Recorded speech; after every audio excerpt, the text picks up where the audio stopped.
What's up, everybody? It's the Hardy Construction. You can find us at hardyconstruction.tumblr.com, youtube.com/hardyconstruction, as well as facebook.com/thehardyconstruction with your host, Comp.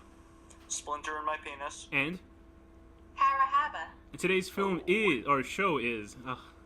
The Strain. See how long we stay away and that's what happens? Yes, The Strain. The Strain is a 2014 series. Was it a miniseries? I guess it's a TV series, right? It's a TV series, I believe. It's a TV series based on the novel by Chuck Hogan and Guillermo del Toro. It's a thriller that tells... You actually wrote it, too. That's cool, because I didn't even know until just now that was based on a book. That's awesome, though. It's about a thriller that tells the story of Dr. Ephraim Goodweather, the head of the Center of Disease Control Canary team in New York City. I guess that Canary means the first people that go in. He and his team are called upon to investigate a mysterious viral outbreak with hallmarks of an ancient and evil strain of vampirism. Oh, come on, who wrote this? As the strain spreads, his team, and an assembly of everyday New Yorkers, wage wars for the fate of humanity itself. And here's the alternate. Here's the alternate synopsis somebody else wrote. A Boeing 767, I'm not even going to read it. Here we go. Guillermo del Toro wrote this and directed the first episode. I thought, did he direct the first two or maybe just the first one, I guess, right? I don't know. The first one, as far as I know, but maybe the second one? So give us the easy rundown, Thea, of how this episode begins and what happens subsequently. So, you don't let me down, Thea. You do a good... well, now there's pressure. Now it's just going to fail. Do a good job or I'm going to be angry. Oh, God. At the beginning of the first episode, we hear a voiceover of an old man talking about love or something, which is interesting. But it doesn't really tell you much yet. It sounds like somebody... This is like you were eating pot brownies when you're describing this, but go ahead. It's about what I was doing. And also so at the beginning of the episode, there's a plane that arrives in New York, and as it's landing, some kind of beast arises from the cargo hold. And that's all you really see. You don't really see anything else except for an introduction to sort of the survivor or the passengers on the plane that you'll see later, that will figure later in the story. I gotta say, there's a guy that I guess he's a rock star, and it seems like every movie has to base a character on Marilyn Manson for some reason, like the look at least. And to me, I was thinking more Peter Steele of Typo Negative, but unfortunately, Peter Steele's dead, and Marilyn Manson's still around. He looks a little more death metal than Marilyn Manson. Yeah, because this is just getting off tangent a little bit, but it seems like in Hollywood films, it's like metal guys are still relevant in Hollywood movies. In real life, it would probably be like Katy Perry or something. That would be a more prominent, hero to musician worshippers. I hate the way they depict metal guys in shows like this, in movies, because they always make it seem so like. Minutes get laid, basically. Yeah, the only musician that I ever saw in a film that actually seemed realistic was in Idle Hands with The Offspring, when the worst acting by Dexter Holland, the lead singer of The Offspring, he tells a kid to get off stage, and then a hand promptly rips the top of his head off, exposing his brain. It's probably the best cameo I've ever seen of a singer in a movie. But anyway, so yeah, this Boeing 767. I guess it came from not Bosnia. Where did it come from? Where did it come from? Berlin, right? Berlin. I was gonna say a real bad joke right now, but I realized I shouldn't. Anyway, so no, I'm glad even Danny wasn't that quick. Shut up. So then the plane flew. It came there like Thea said. There's some kind of mysterious things going on underneath the carriage of the plane. Oh, it's mysterious. The only person to pick up on this was a scared Asian flight attendant. There you go. Mm-hmm. You think he found that because he was Asian or just because he was a flight attendant? It's one of those two, right? Mystical? I think he was scared because he was Asian. Because every time he hears a loud noise, he thinks back to Hiroshima. It's like in his blood. Those blood memories. Yeah, it's like collective consciousness of all Asian people. The guy was probably Filipino for all we know. Anyway, so this plane lands, and then we get introduced to F, who is played by, what's his name, that guy? He's in Zac Efron. No, I don't know. I just wanted to say Zac Efron. What was Zac Efron? That's the word F. Oh, God, Zac. Oh, God, please, somebody. Okay, something good weather. Yes, I hear you hear the typing? Yeah. So looking it up. Let me just fill this. We should know this stuff. Let me just fill this. Well, see, the problem with the Strain IMDb page is that they don't really list them according to how important name. Wikipedia is just talking about the book. It's ruining it. Corey Stoll. Corey Stoll, who people might remember from being on the Netflix series House of Cards, but he's actually bald in House of Cards, and he has a wig in this show. Really? Yeah. Did any of you see House of Cards? In life. Yes, he is. Neither of you guys saw House of Cards? No, it's something I kind of want to see. Actually. It's a really, really good show. Like, it's all about politics in DC. I mean, Alex recommended, so I'm not gonna watch. Yeah, that's pretty much true. I spoke to Danny, and I was like, he was like, you realize I try to recommend so many shows to Danny. I can literally. He's recommended me to watch, listen to this podcast, watch a bunch of things, and I just don't. It's not personal. I'm just I think it is, but lazy. I can literally when I text him or write him on the internet, I can literally feel him rolling his eyes in his head, like he's just not interested. Why did he actually watch The Strain then? But you know what's awesome no clue. is that Walder Frey and Argus Finch are in this. Which one's Argus Finch? Vampire Hunter. He's the old man with the sword. Right. Is that Walder Frey or is that? Yeah, that's Walder Frey. Yeah. Yeah, and he was also wasn't he one of the guys who played the Reigns of Castamere in? Yeah. He's Walder Frey. Oh right, sorry. Oh, so it's two. Yeah. So, yeah. Okay, so yeah, he's in it. He plays That's what I'm interested in this one because what do you guys think about Guillermo del Toro in general as a filmmaker? I think he's good, and I was happy to hear that he was doing a show like this. I had no idea that he was a writer. I tend to think he's a little hit and miss, but more hit than miss. But I think in Hellboy a good way. Hellboy 2 is pretty bad, but Hellboy 1 is awesome. Did you not? I actually preferred Hellboy 2 over Hellboy 1 because I think they had a little bit more room to kind of play with the landscape as opposed to having to set up the story. The feeling of it, I don't know, and I guess. I don't know. Yeah, I like a few of the things he's done. So because I do, it's I enjoyed Blade 1. I think Blade 1 is one of the best comic book movies I've ever seen, especially a theater experience. And then I saw Blade 2, and everybody was doing backflips, and I was like, this is kind of just a cheap version of Aliens. Yeah, Blade 2 wasn't good. I didn't know he did Chronos. That's cool. Yeah, I heard that's really good. I saw Pan's Labyrinth, and I think there's aspects of Del Toro, what he does. He's kind of like an artist where, if you like his paintings or don't, you like his style. Because it's certainly when you watch it, a hell of a lot of thought went into all the work. He's got a dark feeling to everything he does. Yeah, it's very dark fairy tale. Everything that he does has a very organic feel to it. Feels original at least. And Labyrinth is fucking awesome. I liked it a lot. I was very surprised at the violence that was in that film, especially when the scene where that guy's bashing in someone's face, and it's so brutal. And I had seen something similar in a film called Irreversible. It was a movie by Gaspar Noé. A guy, in the first 15 minutes, a guy gets his face smashed in by a fire extinguisher. So I wasn't kind of expecting that type of level of violence in that film because they were kind of selling it almost like a dark children's fairy tale. So when you see people getting smashed in their face and you see a little girl getting murdered, I was like, what the fuck is going on here? Yeah. So there's. Oh wait.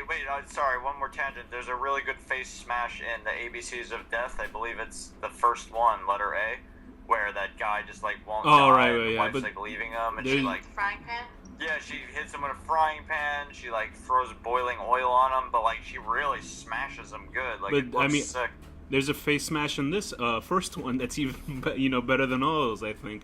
But not as graphic. It is graphic, but I think with Del Toro, because I did see Pan's Labyrinth, I liked it. I didn't love it. I appreciated what it was. I enjoyed Pacific Rim for what it was.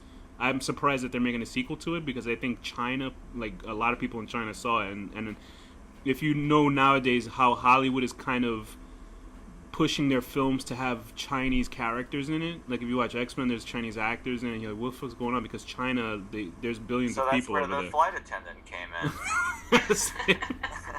They had to appease China. It's helping did you know in The Strain in China, his character is the main character? They just shot a whole different series. They edit out every other scene, and they just have extended footage of that guy's outtakes. Just when he's eating lunch on the plane and stuff like that. It's amazing. #1 hit.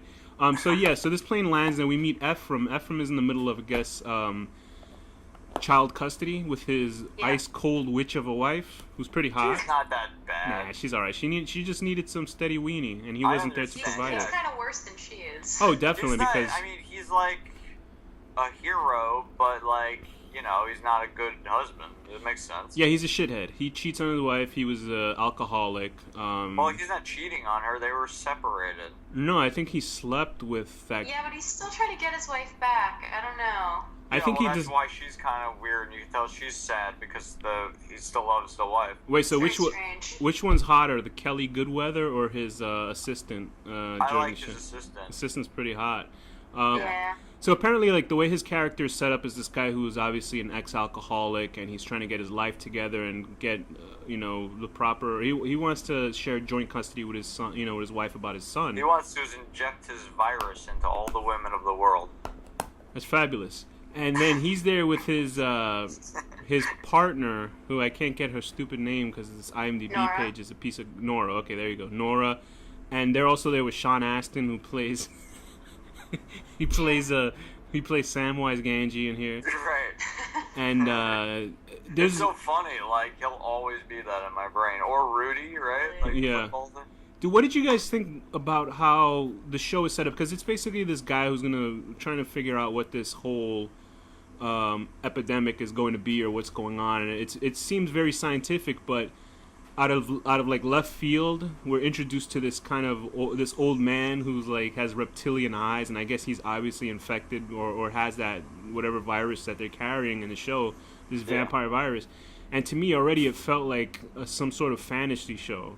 As soon as that guy, I mean, it is a fantasy show because it's about vampires, but I thought it was going to be way more kind of X-Files than it would be Hellboy, because this leans more towards Hellboy. Do you get what I mean? Yeah.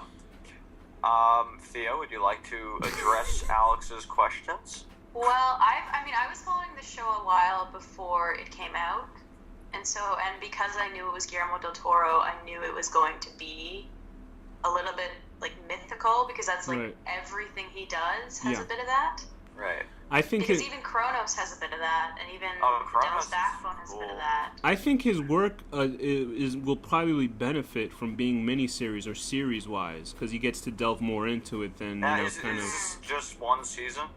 No, I don't know. I think there's 3 books and a couple of comic books. There are, yeah. So I assume they're just following from the books. They did say that they're changing stuff up, and apparently the character of Ephraim will have a big change. So I assume, since they bring David Bradley's character, who's this old hunter character, I guess, who's dealt with these vampires in the past.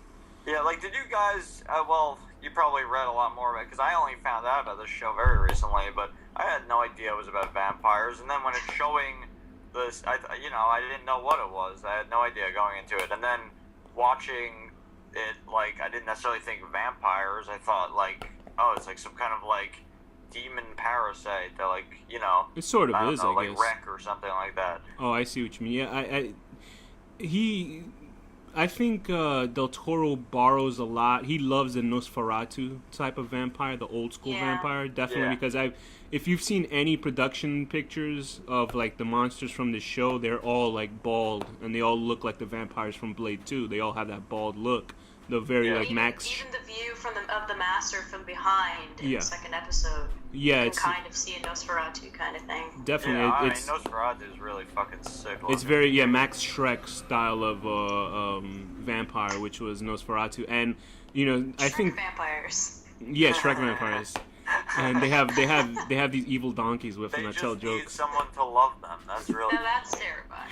But yeah, and I've seen some of the images, and I guess because you know how there's this old man, I guess, who funded getting this giant coffin, who has a master inside of it, and he needs to make sure it goes over the bridge. I don't know just yet. wants to be immortal. Yeah, because It's his deal. he keeps having to have kidneys removed kidneys replaced and stuff like So that. the master is basically like the actual demonic origin of a vampire, and I guess. then that guy with the shape-shifting eyes is like a human that was a human. That now character is Thomas Eichhorst, played by Richard Sammel, and So I'm guessing he's a Nazi vampire from way back when. Right. I guess, but I mean they're from Berlin, right? Drank So the I blood guess of all the Jews. they're making sure that these European guys, this is where this vampirism comes from.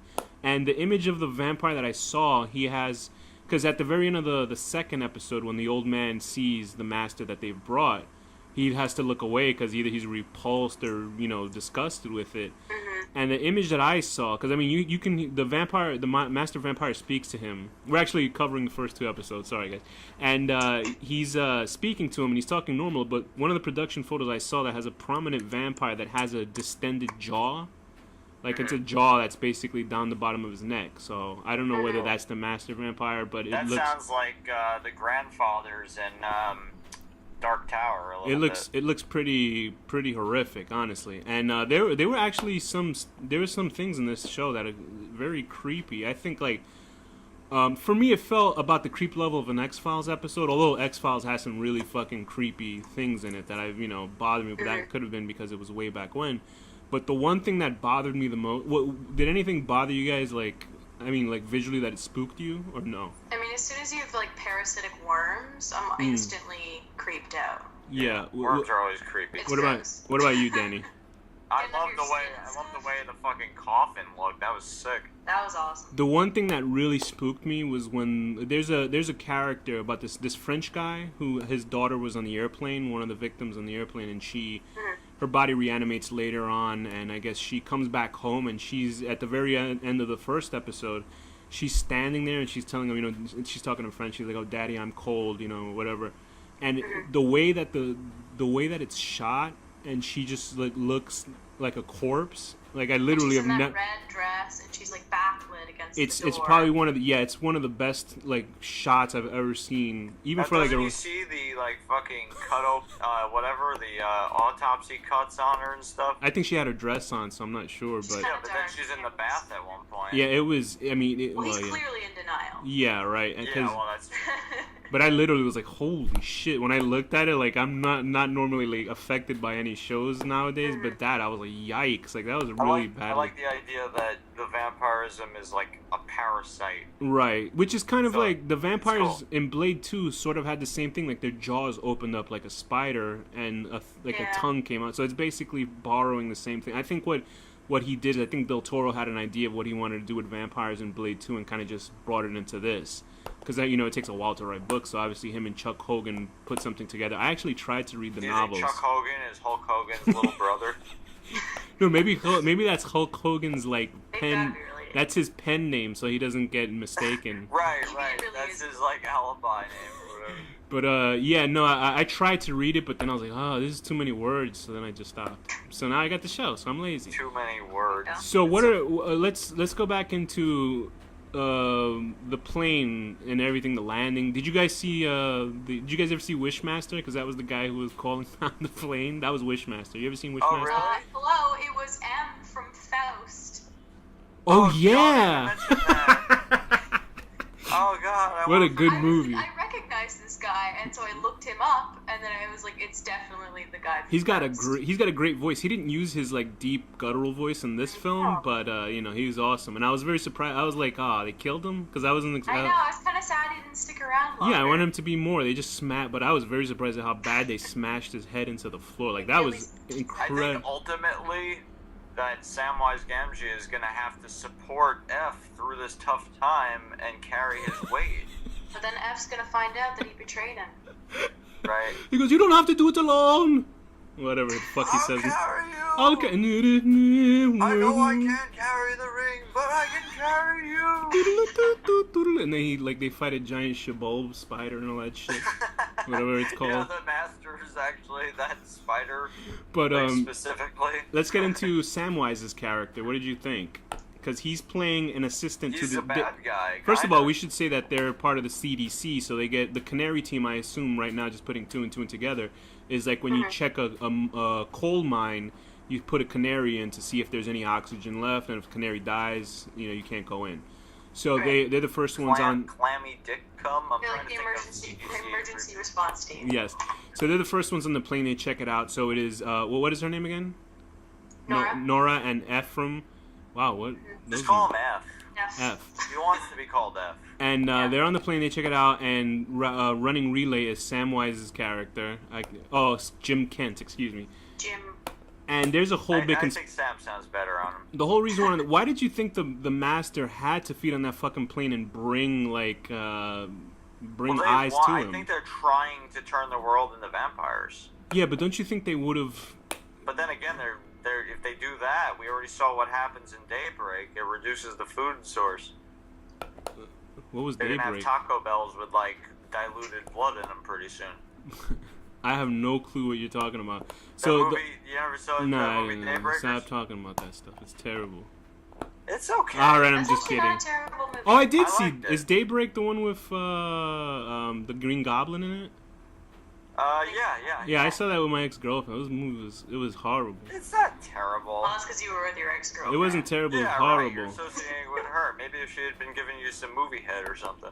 That would've been I'm great. offended. Use the butter lube. Or I'm whatever from offended the by popcorn. I'm offended by what you're saying. Anyway, so she so they're in this plane, and we find out in the end of the first episode that Samwise Jim Kent is actually up to shenanigans with this evil corporation. Is it an evil corporation that's doing it, or is it just that old man? It's that definitely an evil. It's his corporation, I assume. The Stoneheart Group. oh, Yeah, no, it's evil. Well, that's not totally obvious, I guess, right? I didn't even think Yeah, about that. He knows what he's getting into. He knows he's dealing with like monsters. So like, yeah, they're evil. And the evil old man has his right hand man. I think is it Mr. Fitzwilliams? I'm not sure. Is the young African American gentleman who's very I have no idea what very it is. And smooth. that guy like has been with him for generations or something. I didn't think so. I thought he was a normal human. No, his family's he's been not with human. him. His family. Yeah, his goes family's back. been working with him. Yeah. So they kind of have a sort of son relationship, not really father-son relationship. And But I'd be curious. Like I'm trying not to know anything about the book or read the Wikipedia. I'd like to see like it would be cool to see like how this old guy who's like dying got involved with these fucking like ghouls in the first place. You know? You mean Abraham? The like. No. How the bad old guy that. Oh, okay. How Palmer. did he get involved in all this in the first place? Like, how did he find this? I'm sure they'll I'm fill sure that they in. came to him. Yeah. because they know he's like a billionaire and he's dying. So. That he's dying. Yeah. Well. Yeah. That he maybe. got the money to do it. That's my guess, anyway. I don't really know. Yeah, I think I don't know to what level this apocalypse will happen in the show. By the way, Thea, do you think this is what New York City really looks like? Because it says it's based in New York I City. really don't know. Because somebody online that I realized that they were like, who the fuck thinks this really is New York City? Because I was watching it and I was like, yeah, this doesn't look like New York City at all. Because they're like, oh, this Well, is we've Queens. only really seen like the inside of a fucking airport mostly, like the first. They have a couple city shots. Yeah, they but definitely have city not shots, like, much. and it's they like had the 59th Street Bridge. I mean, that looked like. this the looks like 59th fucking Street Bridge. Canada. And no offense, Thea, of course, but there's I like have no idea where they even shot this. Actually, no, they did shoot it, part of it in Canada, so it probably is Alright. Canada. that's the main I mean, X the Files shots thing. of the bridges and stuff are obviously New York. Yeah. And it's so weird that it bothered me when I first saw the episode. And I was like, where did they shoot this? Because it didn't look like New York to me. Not that I really give a shit. They shot it in Astoria, Canada. But F drives a car on the right hand side. Like his steering wheel's on the Yeah, right hand side I of his saw car. that. I noticed that. I thought it was crazy. Yeah, that and I was was weird. like, did they reverse the shot or something? Like, did they fuck They up? don't do that in Canada. It wouldn't make right? any They sense. don't, no. But I think what happened, I was like, is that against the? Then it made me think He about might like, just have a European car. yeah, I he don't does. know. Because Yeah, but actually, European car or not, I mean, the only cars I know that have that are like the UPS cars. I had to look at it. Yeah, maybe he's a UPS delivery guy. Besides, like, but Or the- they oh, said sorry, that the mail cars, not even UPS. they said that it's part of his character's choice to choose that car. So I guess there's a story behind why he chose that character. I mean, He's that always car. going the opposite of the norm, man. Oh man, he's Wants a to- rebel, dude. He wants But- to do his thing, man. Yeah, so I mean, And there's a. What did you guys? What are the positives of? I mean, what are the negatives of the show? Do you guys have so far with it?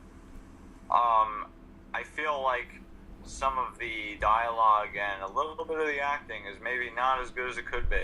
What by who? Any characters in particular that you have a problem Like, with? in the beginning, like, one of the first scenes with F, I was thinking, like, that's kind of like shitty dialogue when he was talking to the marriage counselor and stuff, like, I was just like, it doesn't feel like quite natural kind of thing to me. I don't know, like, he's a good actor in other parts, but in that scene, like, I kind of felt like he wasn't a good actor, and then, like, I don't know, like, the dad of that little dead girl, like, wasn't the best actor. I either. loved how realistic it was that the one of the guys who were heading a CDC investigation gets slapped by a man, and the cop goes okay and just pushes him back. And I'm like, wouldn't they Wouldn't they have beaten him over the head like repeatedly in front of everybody if somebody just slapped the guy? They would probably arrested him.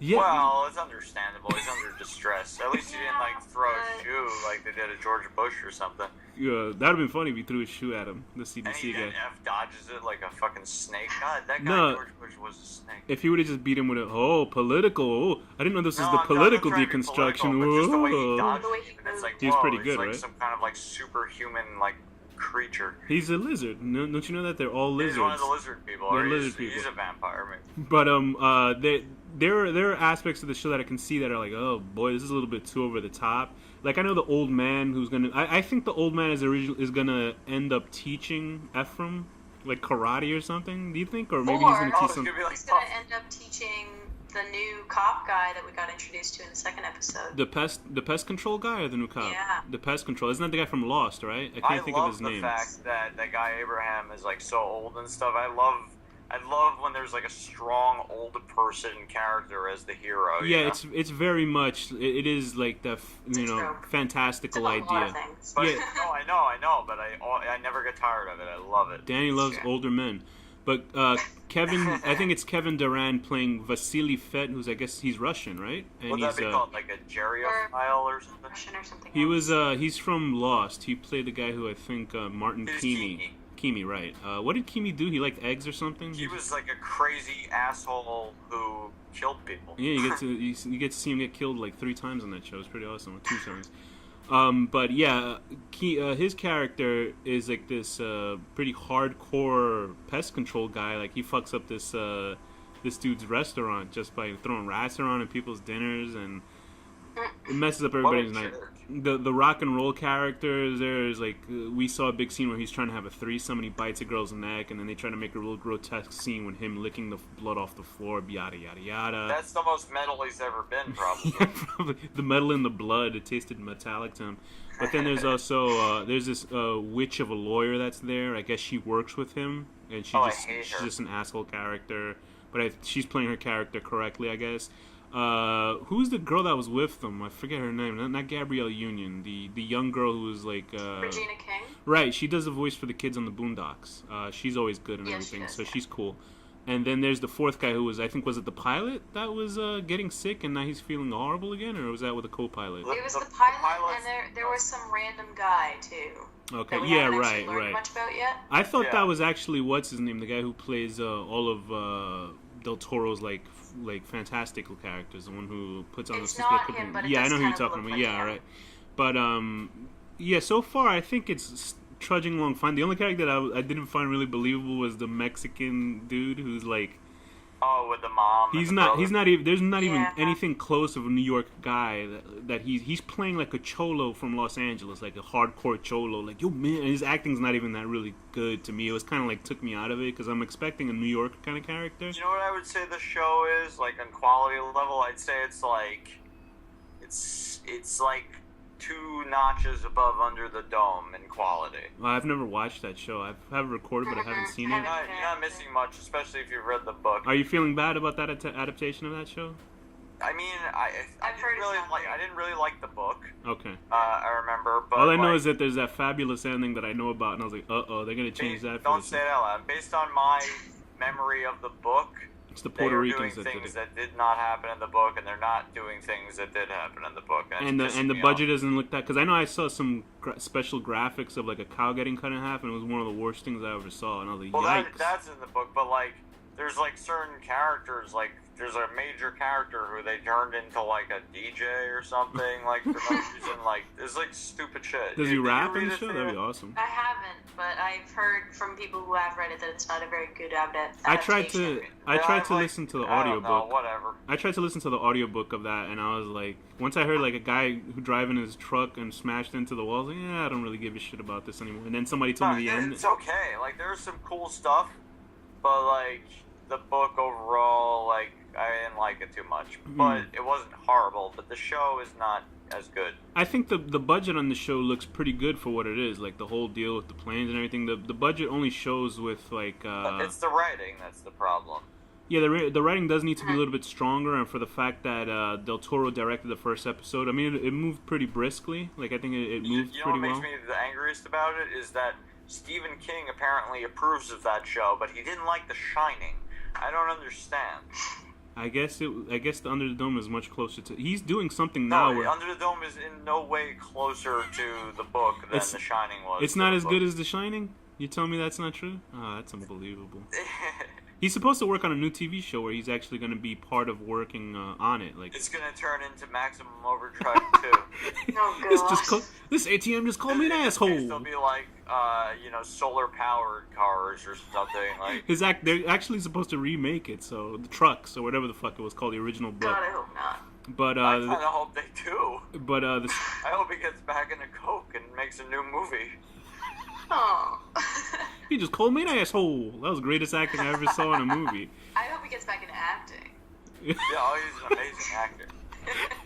But anyway, I think. What do you think? So let's make predictions with some of these characters, okay?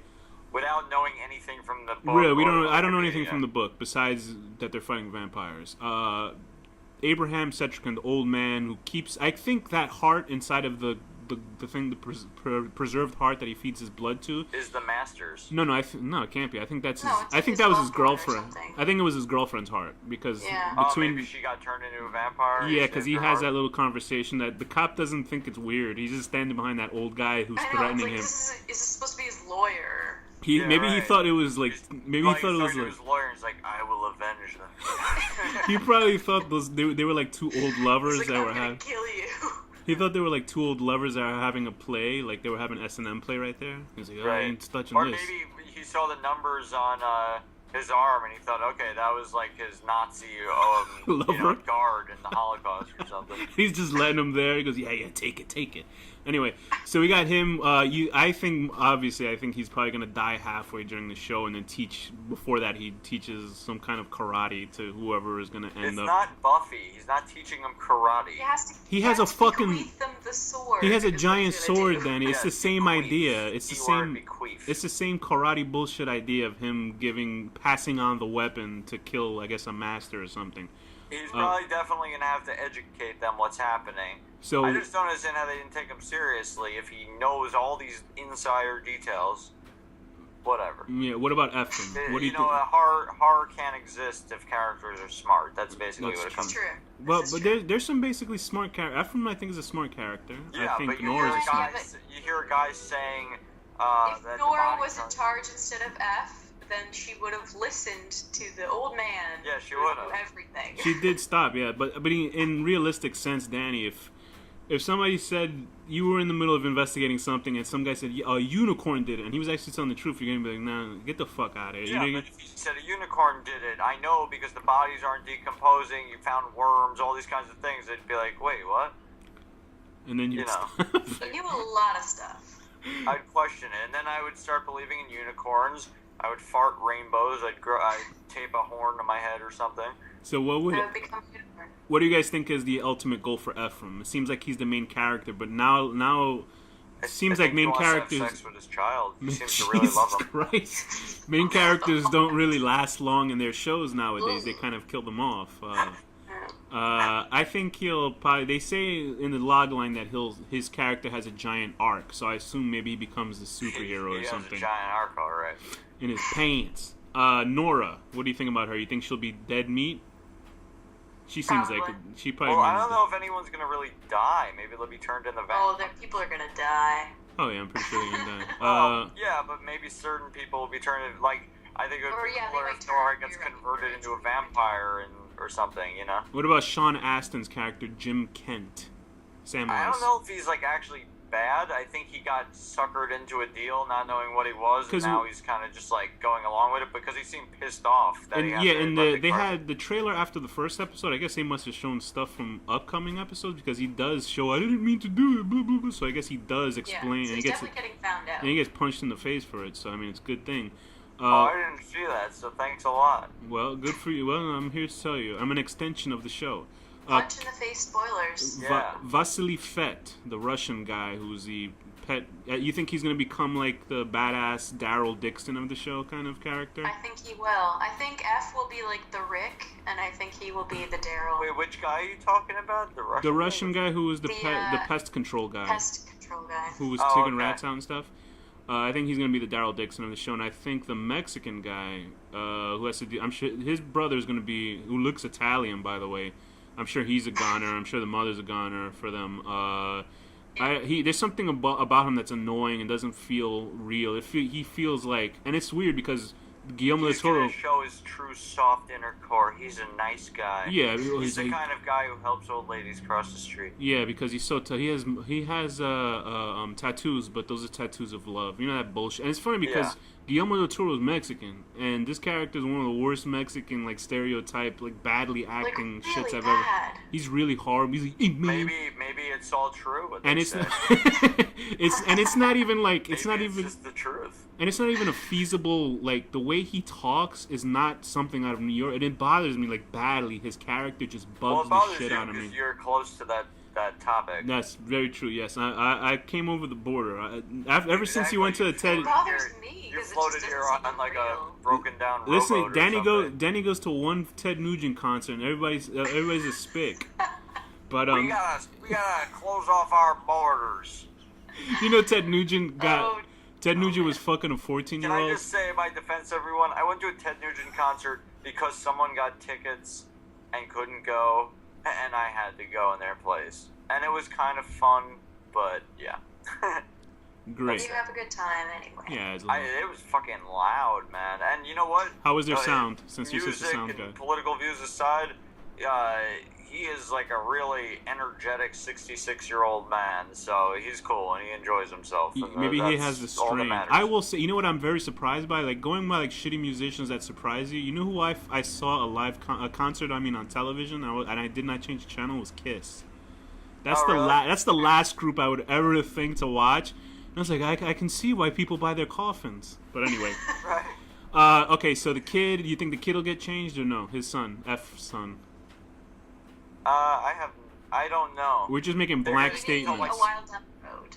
I definitely see. I think it'll be a while until the kid gets changed. I think he might make it. I think F and Nora are gonna rekindle, and I think the wife, because the wife was showing signs in the second episode that she's kind of tired of her new boyfriend's shit. I think what they need to do is they need to have what's his name, the boyfriend, Matt or something, or they need to have that new boyfriend, Nora, the wife, and F have a nice little orgy, hug out their problems. And the guys are just shaking each other's hands with their wristwatches They're shaking each other's junk with one hand and each other's hands with the other. They're like, this isn't a strain, it's the stain. And the wife and the girlfriend are just hardcore. I gotta say my catchphrase, double-headed dildos, all that stuff. And they'll all be having... They're going at it with that. Each guys are having sword fights with each other's mouth. It's pretty awesome. And they have that antique sword, that, the master sword or whatever, and they're one is holding their dick and the other is chopping at it. There's a whole... It's all fun and games until someone gets their dick. That's the only way you can become a vampire hunter. You have to have a whole erotic moment with that old man where he gently shaves your body hair off with that sword. Right. And then he has his cat, Miss Norris, and he's just yelling at you to get back to your dorm. The only way that you can kill the vampires is by having them do a bris on each vampire with that sword. He has to chop the foreskin off. And then the foreskin. That's why he wears that thick robe. The foreskin he keeps in a jar and he feeds it blood. And you have to use the foreskin as a slingshot against the vampires. Oh, lovely jokes that we have. You wrap garlic cloves in the foreskin and throw it at them. You have to weld them in silver and then sling them right through the heart. Such lovely jokes. Isn't everybody great? They waited for us to come back with this show. We're such a great show, aren't we? Sorry, Thea, for just bringing you into this. Yeah, it's true. But I think the show has good potential. I mean, it did good ratings. It got 3.4 million for the first episode. So I think people are, they're into vampires. They like True Blood. I try to watch 3 seconds. Under the Dome, so. Yeah, and you know what? This is a different take on vampires. Mm-hmm.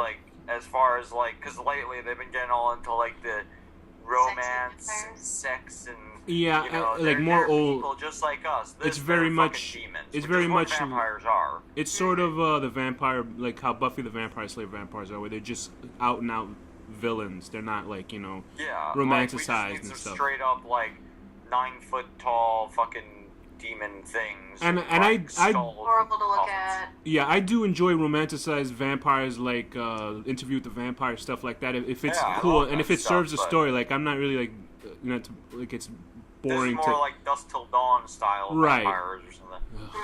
But anyway, yeah. Oh, we should do that show too. I hated that movie. Anyway, I haven't watched the show. Yeah, I haven't watched the show yet either. It looks about just the right budget for. It looks just about the right budget for that guy, whoever directs it. What's his name? That Mexican director. It looks like it's made for $3. That guy. We'll just call him that guy. That guy.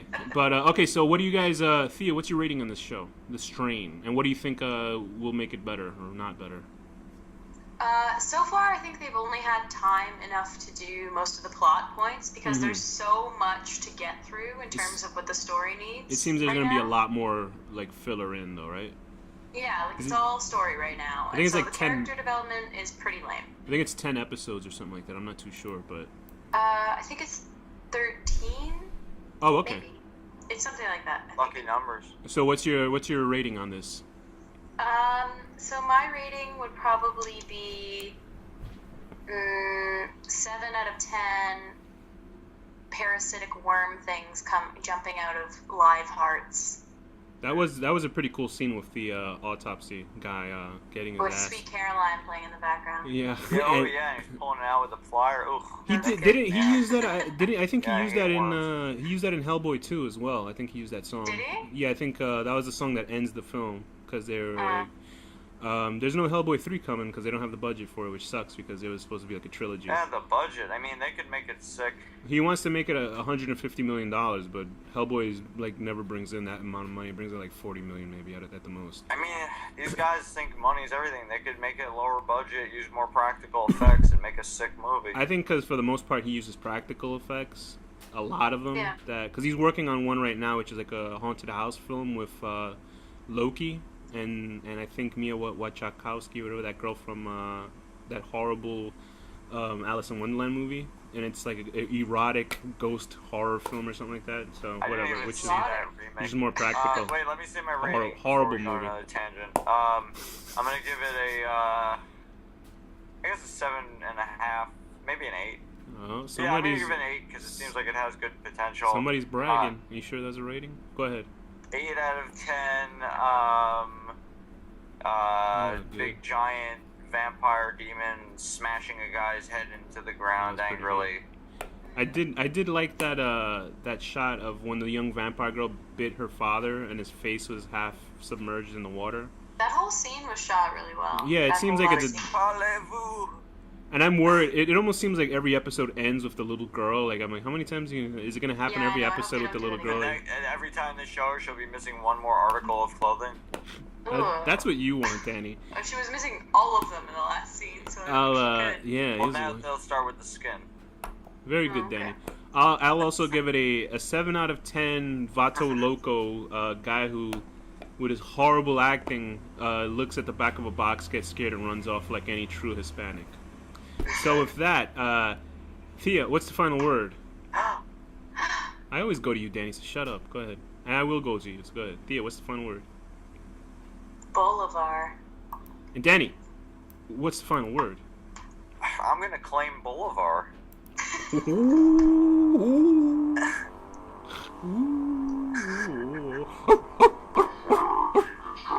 What are you, like a monkey?